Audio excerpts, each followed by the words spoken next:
It's Friday, so this is where we sit and talk and have a cup of coffee. So go to the website, grab a coffee cup.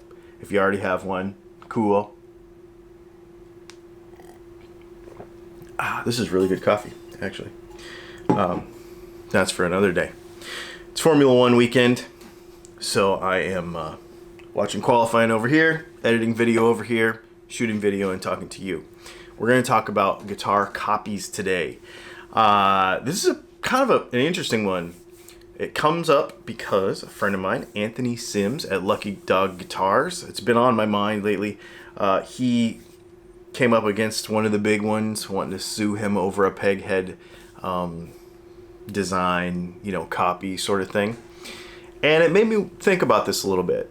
I mean, I make copy guitars. I can tell you right up there with my name on it. I've got a Strat sitting over here, that style of guitar. So when is a copy a copy? When is it, you'll hear a lot of some of the diehard people be like, if it's not a Fender, it's not a blah, blah, blah. So get into the discussion right now.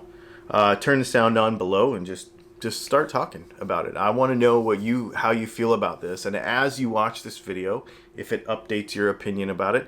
So this whole copy guitar thing is not new. It goes all the way back to the 20s with a Japanese company manufacturing guitars for a Spanish guitar maker named Ibanez.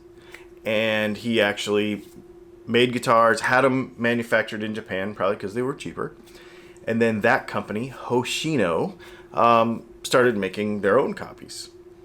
And they started selling them. Later on, they became Ibanez.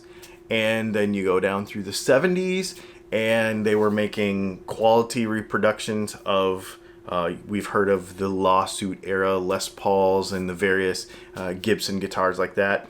And here's the thing about this, is a lot of times we hear of this and we realize, or we assume that it was the entire guitar design, like the Telecaster, the Stratocaster, the Les Paul, etc., that lawsuit, like for instance in the 70s, was over, and it wasn't. It was actually just that shape of the peg head. So, the Gibson shape, book match peg head shape that everybody knows about, it was actually just that. Fast forward a little bit, and you go later on, and Gibson sues Paul Reed Smith over the single cut thing, and they actually won that because they thought that Paul Reed Smith's single cut was ripping off a Les Paul. Well, then it got appealed, and the Sixth Circuit Court, wherever it was, I think it was in New York, said, or wherever it was, anyways, it doesn't matter, basically said, there's no way the end user, me and you, when we go into a music store, is going to get a Les Paul and a PRS confused. So they overturned it. PRS started making the single cut again. So we fast forward a couple more years, and we realize, we find out that Fender sued to have Fender, Stratocaster, and Telecaster body shapes like trademarked, right? So you couldn't make like a copy like that. We're going to get into the specifics of this in a minute because it really annoys me. But the big deal, the bottom line is Fender waited too long.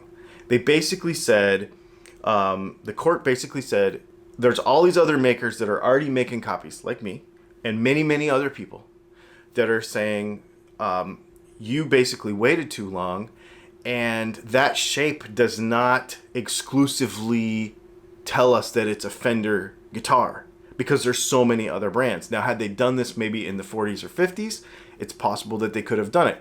Rickenbacker is an excellent example of this. Rickenbacker actually maintains trademark of the shape of their guitar, their actual body shape. But many other brands don't do this. And so there might be like Ibanez with the gem, with the handle. There's a couple of very specific ones. But as far as Fender goes, anybody can make anything.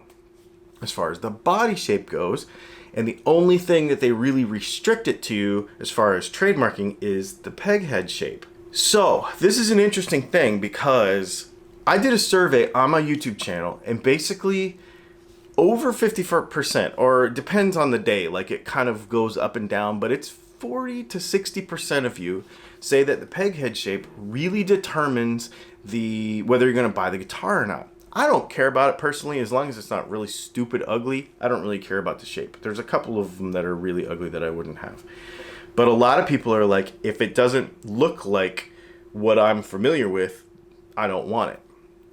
Which means you're not going to buy a guitar if we change the shape of the peg head. But we have to. It can't be the same as Fender's. Unless you buy a licensed neck. So you'll look around here, and on our Inspire series guitars, you'll see that we have a regular Fender style peg head. We do that to keep costs down on this particular guitar, but it's a licensed neck. So that means that the shape is, we basically paid a royalty when we bought that neck to Fender. So they don't care about copying the peg head shape. I have an exact copy of a Telecaster peg head right there, but I paid the licensing, so they don't care. It's not about protecting the brand. It's about making money. So you take a guy like Anthony Sims, who has these really beautiful custom guitars. There's no way you will ever mistake them for a Fender guitar because they're just unbelievable. They're beautiful. You wouldn't mistake them for mine. You wouldn't mistake them for a Sir. You wouldn't mistake them for an Anderson. You wouldn't mistake them for anything. They are one of a kind. Lucky Dog is beautiful. Definitely check him out. And then he changes his peg head, which I think is a pretty cool looking peg head, and it doesn't look anything like a regular Telecaster peg head. There are many other brands out there that are very, very close. But Fender wants to take it to the little guy because they're trying to get royalty money. They would rather him buy a neck and pay licensing and just be cookie cutter and look exactly the same. It has nothing to do with looking the same. It has to do with making money on a royalty on a peg head shape. It's ridiculous. It's one of those things that, well, it's just about money. It's just the bottom line is it's just about money, and that's all there is to it. It's a little rant about this. I just wanted to share this because I think it's really important, and I want people to understand, like, okay. This is what it really comes down to. Us as guitar builders, whether we build Tele shapes, Strat shapes, our own original shapes or not, we are subject to whatever the market does. If I stop making Tele copies, everybody flips out because they want Tele copies, but they don't want Fenders because we can give them options that Fender can't give them.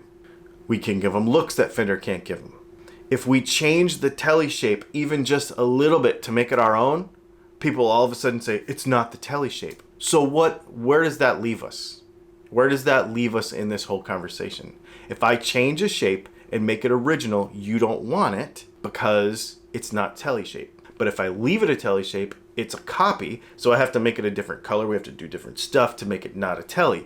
See what I'm saying? So we're kind of in this situation victims of the tradition of the guitar player. We have tried innovative shapes. We have done it here. We have tried various different peg head shapes. We have tried all kinds of things, and everybody goes back to, I want your guitar, but I want it to look the same as what I have. So what do you do? That's my question for you. Where, as a consumer, where does this put you? If you want to go buy a Fender and just have the same thing everybody has, to me, it's like Harleys or anything. You go outside of a Harley bar and all them bikes look all the same. I don't care about that. I want to be individual. Like, I want to have my own stuff. I want to have my own parts. I want to do my own thing. Whether that's similar or not to what somebody else does in certain ways with the shape, because it's a convenient shape. I mean, a Tele is a great shape. A Strat is a great shape. It works. And then modify based off of that and then make it my own. Where does that leave us? Where does that leave us? That's my question. Put in the comments the answer to that question. How you feel about it. I really want to keep this conversation going for the sake of guys like Lucky Dog Guitars, for the sake of guys like myself, for the sake of all the other small builders who are making a living in this really big world, but we're making a living, right? We're paying the bills, the lights are staying on, we're supporting you, you're supporting us, we're having fun doing it, but for the sake of all of us that are doing this together, and creating music and trying to do our own little thing off to the side and not one of the big guys, please put in the comments below your thoughts about this. Share this video and just keep this conversation going so that maybe one day Lucky Dog Guitars can come to this video and say, hey, look at all these comments. They want us to keep going. Maybe it will matter. Maybe it will matter to somebody that we made this video and that we could share this video and that people could share their opinions and make a difference. That's it. I hope everybody has a great week. Thanks for hanging out with me on this Friday morning. I got more Formula One qualifying to watch. Make sure that you have a good weekend, and we'll talk to you soon.